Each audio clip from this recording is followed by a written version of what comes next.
El esófago es un tubo que transporta la comida desde la boca hasta el estómago. Entonces, el reflujo gastroesofágico ocurre cuando un músculo al final del esófago no se cierra adecuadamente. Eso provoca que el contenido del estómago, normalmente ácido, regrese hacia el esófago y esto lo irrite, provocando mucha acidez, irritación y muchas veces dolor. En condiciones normales, el contenido del estómago no pasa por el esófago, porque existe este músculo que les comentaba que se llama esfínter esofágico inferior, que actúa como una válvula e impide el paso de regreso de la comida.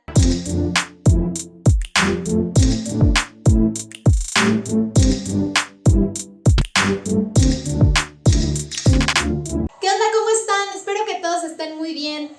Bueno, pues hace un tiempo hice un video de reflujo biliar, se los dejo por aquí. Y me han estado pidiendo mucho que haga este video de reflujo gastroesofágico porque muchas veces lo confunden. El reflujo biliar es cuando se regresa la bilis hacia el esófago y el reflujo gastroesofágico es cuando se regresa los alimentos, es decir, lo que contiene el estómago y te produce acidez. Son dos cosas diferentes, entonces les recomiendo mucho que vean ese video. Entonces, retomando lo que estábamos platicando en la introducción, el esfínter esofágico inferior muchas veces llega a debilitarse y eso provoca que la comida pase del estómago hacia el esófago. Obviamente esto irrita la mucosa y produce diferentes síntomas. El reflujo gastroesofágico es bastante común, la mayoría de las personas lo padecen. Obviamente también depende mucho del tipo de alimentación que lleves,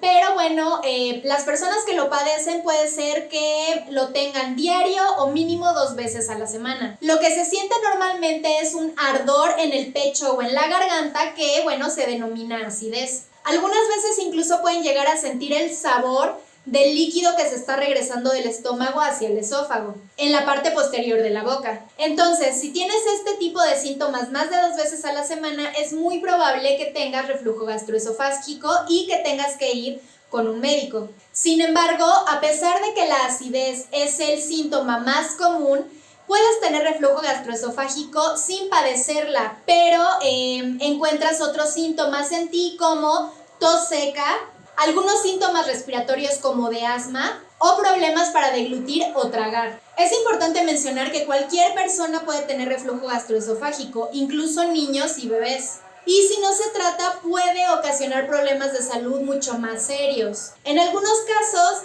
puede tratarse con medicamentos y a veces incluso se requiere cirugía. Entre los factores de riesgo para la aparición de reflujo gastroesofágico están el consumo frecuente de alcohol, hernia hiatal, que es una afección en donde parte del estómago pasa por encima del diafragma, que es el músculo que separa el tórax de la cavidad abdominal. Te dejo imágenes por aquí. Obesidad, embarazo, esclerodermia, tabaquismo, una alimentación rica en ácidos y grasas, acostarse antes de 3 horas de haber ingerido alimentos. Este tipo de acidez también puede ser ocasionada por diferentes medicamentos, como por ejemplo anticolinérgicos para el mareo, esto le pasa mucho a embarazadas, broncodilatadores para el asma, bloqueadores de canales de calcio para la presión arterial y bueno, algunos fármacos dopaminérgicos para el Parkinson, la progesterona que se usa como anticonceptivo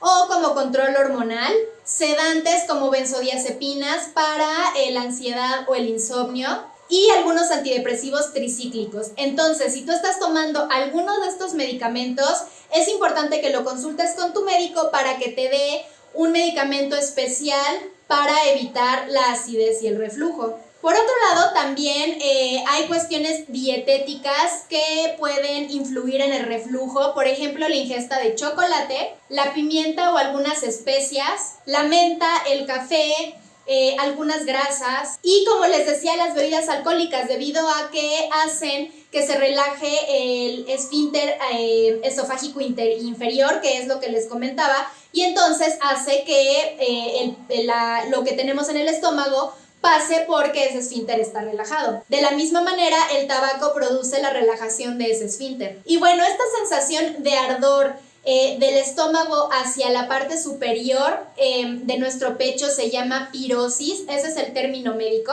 Y bueno, este síntoma, que es el más común, generalmente empeora tras las comidas, sobre todo cuando tenemos una ingesta de alimentos ácidos o muy grasosos, como les comentaba anteriormente. Y también muchas veces empeora durante el descanso, es decir, cuando estamos ya acostados o incluso dormidos por la posición. Y bueno, otros síntomas que podemos encontrar aparte del ardor son náuseas, vómito, dificultad para tragar, hipo, ronquera, como les decía, algunos síntomas respiratorios similares al asma, dolor de garganta. Ahora, hablando de mecanismos para mejorar estos síntomas antes de llegar a ingerir medicamentos, bueno, pues obviamente, como les decía, bajar la ingesta de alcohol y de tabaco, bajar la ingesta de alimentos ácidos y grasosos, no irte a dormir antes de 3 horas de haber cenado, dosificar las porciones de tus alimentos, es decir, en vez de hacer 3 comidas, hacer 5, perder peso si es que lo necesitas. Y bueno, hablando de complicaciones, sí existen algunas, sin embargo no son muy comunes, pero sí pueden llegar a pasar.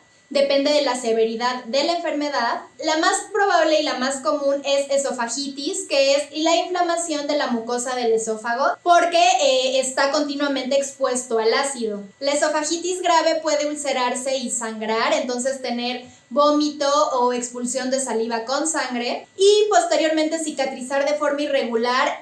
Esto hace que el esófago se achique, por lo que dificulta el paso de alimentos. En algunas ocasiones puede sustituirse la mucosa del esófago por un tipo de mucosa mucho más parecida a la que tenemos al estómago, que es más resistente, que resiste mejor los ácidos. Esto se llama esófago de Barrett, pero es importante mencionarlo porque esto hace que tengas más riesgo de padecer cáncer de esófago. Ahora, ya trataste de cambiar tu dieta y tus hábitos, pero sigues teniendo reflujo, es importante que vayas al médico. Sobre todo si comienzas a tener dolor en el pecho, falta de aire, dolor en el hueso maxilar o en el brazo, debido a que son síntomas de ataque cardíaco, es decir, de infartos. También es importante que consultes a tu médico si tomando medicamentos de venta libre, que muchas veces la gente lo hace, o sea, antiácidos, por ejemplo, con magnesio,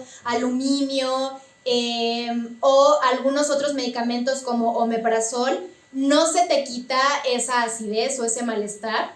Y bueno, cuando vas al médico, normalmente lo primero que hacen es dar tratamiento por 2 o 3 semanas, incluso 1 mes o 2, para ver si mejora. Obviamente te van a pedir que cambies tus hábitos alimenticios, que le bajes al alcohol, al cigarro, o sea, eso es de cajón. Pero si ya hiciste esto y si ya llevas tiempo con tratamiento y sigues teniendo reflujo, es importante que te hagan diferentes estudios para llegar a un nuevo diagnóstico. Por ejemplo, para saber si tienes algún tipo de úlcera o esófago de Barrett. Entre los estudios que te pueden pedir está una gastroscopia para saber si hay inflamación en el esófago e incluso también saber la severidad de esta inflamación. Incluso se pueden tomar biopsias, es decir, un pedacito de tu esófago para analizarlo. También te pueden hacer una manometría de esófago, que consiste en introducir una sonda para ver cómo se comporta el esófago cuando tragas líquidos. También es importante hacer radiografías con contraste, es decir, te inyectan un contraste o te hacen ingerirlo para poder checar tu esófago y tu estómago y cómo se están comportando. Otro estudio puede ser la pH-metría de 24 horas, que consiste en introducir una sonda por la nariz para estar midiendo constantemente el pH del esófago, para saber si está demasiado ácido, normal o más básico. Este estudio ayuda mucho a saber con precisión cuándo se presenta el reflujo y también cuánto tiempo dura y pues ya poder tener una relación con los síntomas. Hablando del tratamiento, es importante mencionar que el reflujo gastroesofágico es una enfermedad crónica, por lo que requiere un tratamiento de mantenimiento. Aunque bueno, obviamente depende de la gravedad del reflujo y de la existencia o no de complicaciones. En general, los casos de reflujo gastroesofágico leve pues necesitan cierto tipo de medicación.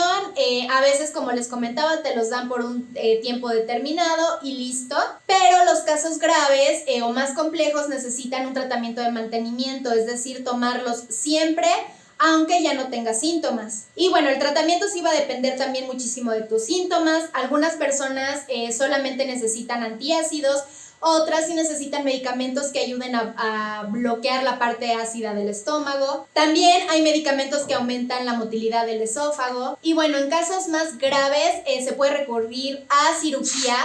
En este caso se llama funduplicatura, que normalmente ya se hace por laparoscopia, es decir, no te tienen que abrir. La cirugía no es invasiva.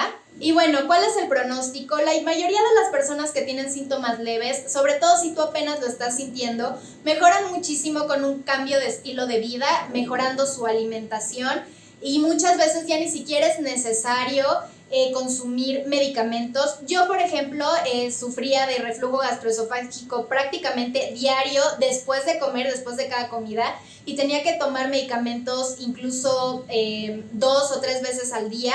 Y cuando empecé a cambiar mi dieta, obviamente bajarle a los irritantes, dejé de fumar, a las grasas, hay días que no necesito consumir ningún tipo de fármaco. Entonces es muy importante que cambien primero sus hábitos.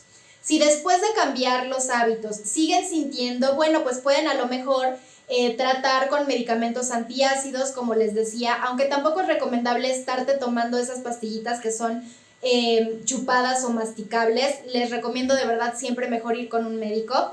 Pero bueno, también pueden tomar algún tipo de medicamento como omeprazol o pantoprazol o derivados. La ranitidina ya no es recomendable, de hecho aquí en México ya ni siquiera se vende, pero pueden tomarlo en ayuno siempre que se despiertan y dejar pasar una media hora antes de consumir alimentos.